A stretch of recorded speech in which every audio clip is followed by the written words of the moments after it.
everyone. So when I was younger, I grew up in a small town called Cochin, New Mexico.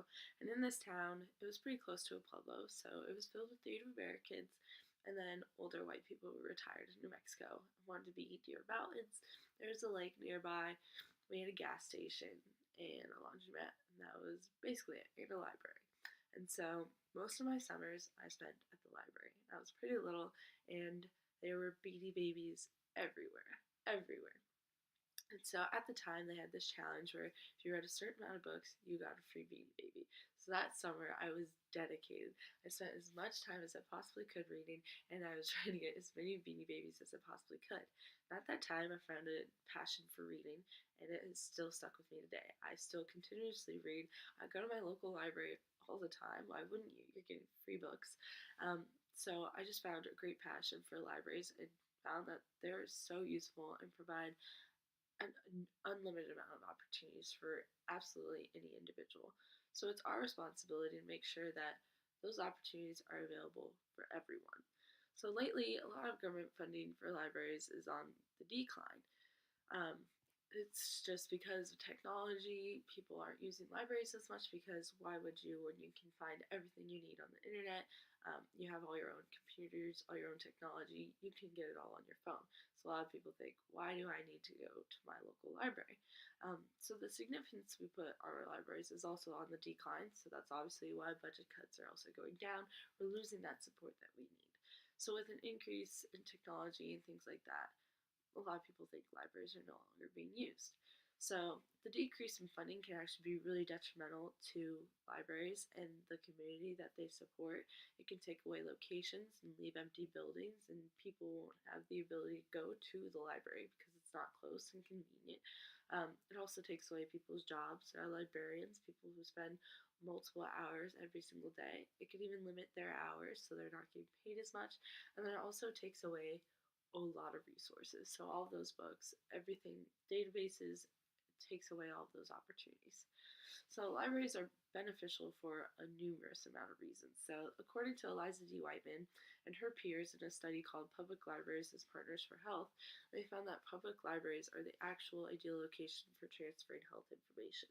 So within our nation right now, there are a lot of health disparities. So that just means like there's a certain minority group that has a specific health problem.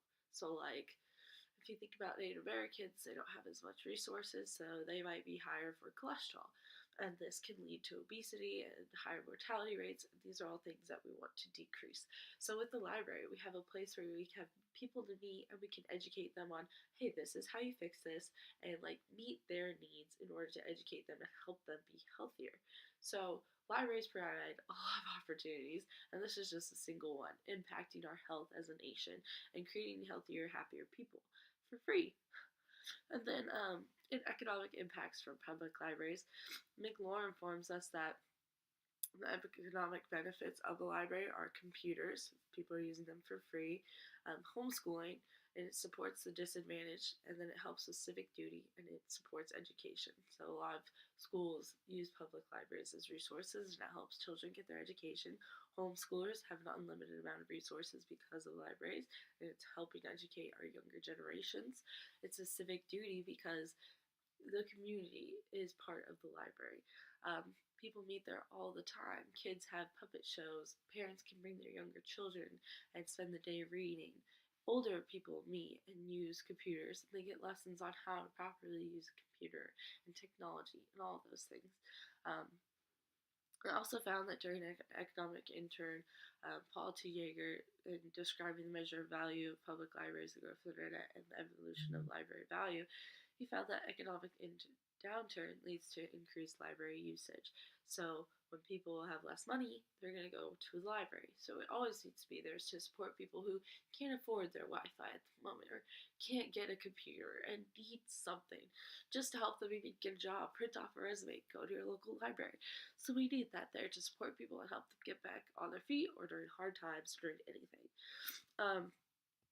In the study by Literature Review on the impact of reading for pleasure and empowerment, they found that recreational reading for adults increased understanding of self and social identities, empathy, and knowledge of other cultures. So even as adults, it's still helping them become better people by reading, and smarter and more educated and just more empathetic and having a better, clear identity of themselves.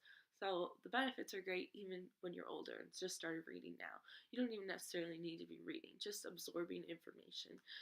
It also found children that read more, especially when given their own opportunities to choose what to read. They found that they improved their imagination, their relaxation, mood regulation, and focus and flow. So it's not even becoming smarter, but just becoming more relaxed and confident and imaginative and creative. So there are many ways that we can bring more funding to public libraries. Talk to your senator, get involved in politics, go to your local library. That's a big one. Just go, participate, show that we need this. You can also sign petitions. I know I've gotten emails from my local library about it and being like, hey, please help support us. But going to your library is a big one. Just go participate. So libraries are something that we take advantage of, and nobody really thinks about like I have all these free resources here: movies, books, internet, computers, everything you could possibly want for a resource. And it's just right there waiting for us. And a lot of people just take advantage of it. It creates endless opportunities for our communities, our youth, individuals, just in general, those who don't have the advantages that other people who can go to Barnes and Noble and buy a book whenever they need to have.